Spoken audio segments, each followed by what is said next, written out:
हाउसफुल 5 एक comedy film है जिसमें दो जोड़े हैना और बॉबी और मैक्स और सन्नी की कहानी है जो गलती से एक क्रूज पर रहते हुए एक द्वीप पर समाप्त हो जाते हैं। वे एक रिसोर्ट पाते हैं और कुछ समय के लिए वहां रहने का फैसला करते हैं। द्वीप पर रहते हुए हेना और बॉबी दोस्त बन जाते हैं और मैक्स और सन्नी अपनी दोस्ती को फिर से जगाते हैं। मैक्स और सन्नी के दोस्त डब्बू मैक्स की सगाई बॉबी से करवा देते हैं और एक अन्य दोस्त चिंटू सन्नी की सगाई हेना से करवा देते हैं। सगाई के दिन चिंटू जॉली सन्नी जय और हेना की आंखें बंद कर देता है और उन्हें जेडी के घर ले जाता है। जब वे पहुंचते हैं तो वे देखते हैं कि जॉली सन्नी की माला पकड़े हुए है और जेडी गलती से मान लेता है कि जॉली की सगाई हेना से हो गई है। हालांकि सन्नी जेडी को समझा पाता है कि यह एक गलत फहमी थी। उस रात बाद में जॉली अपने दोस्तों को फोन करता है और अपने परिवार के बारे में एक रहस्य बताता है।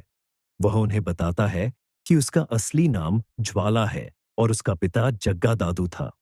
वह उन्हें यह भी बताता है कि उसके पिता ने उसे एक खजाने का नक्शा छोड़ा था। इस बीच मैक्स और सन्नी का एक अन्य दोस्त बटुक मुश्किल में है। नागरे, एक गैंगस्टर, दावा करता है कि बटुक उस पर 50 बिलियन ब्रिटिश पाउंड का कर्जदार है। नागरे बटुक और उसके दोस्तों को 10 दिन का समय देता है ताकि वे पैसे का भुगतान कर सके, नहीं तो गंगा, यमुना और सरस्वती को आशी, रोहन और राजीव से शादी करनी होगी। मामले को और खराब करने के लिए नागरे और उसके बेटे भी इस दौरान बटुक के घर में रहेंगे। संदेह से बचने के लिए सैंडी, टेडी और बंटी बटुक और नागरे दोनों के सामने अंधे, गूंगे और विकलांग होने का नाटक करते हैं। सैंडी, टेडी और बंटी नागरे के बेटों से छुटकारा पाने की योजना बनाते हैं।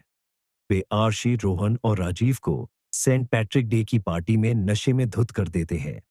अगले दिन नागरे के बेटे पिछली रात की कोई याद के बिना जागते हैं।